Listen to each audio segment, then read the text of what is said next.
आज संसद में पेपर लीक के खिलाफ लाए गए संशोधन बिल पर चर्चा शुरू हुई।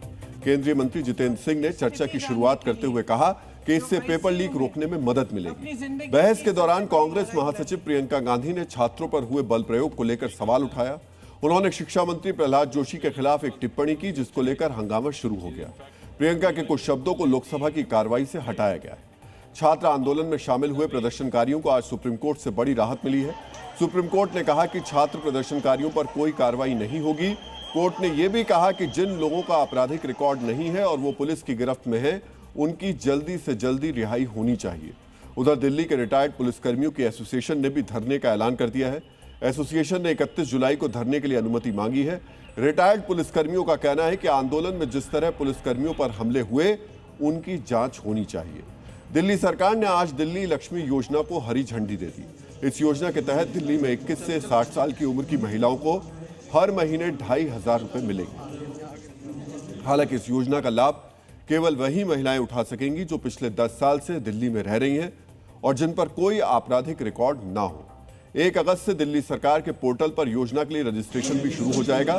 दिल्ली के सीएम रेखा गुप्ता ने कहा कि सरकार का मकसद रक्षाबंधन के त्योहार पर योजना की पहली किस्त जारी करना है। दिल्ली हाईकोर्ट ने पेटीएम पेमेंट्स बैंक लिमिटेड को पूरी तरह बंद करने का आदेश दिया है।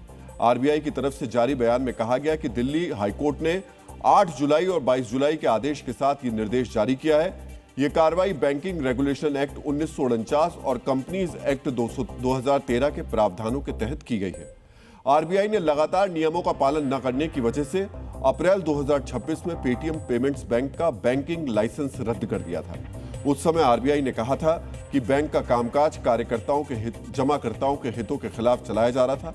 लाइसेंस रद्द करने के साथ ही आरबीआई ने कहा था कि वो बैंकों को बंद कराने के लिए दिल्ली हाईकोर्ट का रुख करेगा।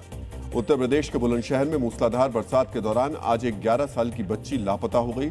स्कूल से लौटते समय चारू नाम की बच्ची नाले में गिर गई और तेज पानी के साथ बह गई। स्थानीय लोगों के मुताबिक नाले के किनारे पानी भरा होने की वजह से चारू को नाले का पता नहीं चल पाया। हादसे के बाद फायर ब्रिगेड और एनडीआरएफ भी मौके पर पहुंच गए थे, लेकिन अब तक बच्ची का पता नहीं चला है। फ्रांस के जंगलों में लगी आग का दायरा बढ़ता जा रहा है। फ्रांस की सरकार के मुताबिक आग की वजह से अब तक 2.5 लाख लोगों को विस्थापित होना पड़ा है। फ्रांस के जंगलों में तकरीबन 1 हफ्ते पहले आग लगी थी। अब तक 1,16,000 हेक्टेयर जंगल इस आग की बलि चढ़ चुके हैं। इस आग से सबसे ज्यादा दक्षिण पश्चिमी फ्रांस के इलाके प्रभावित हुए।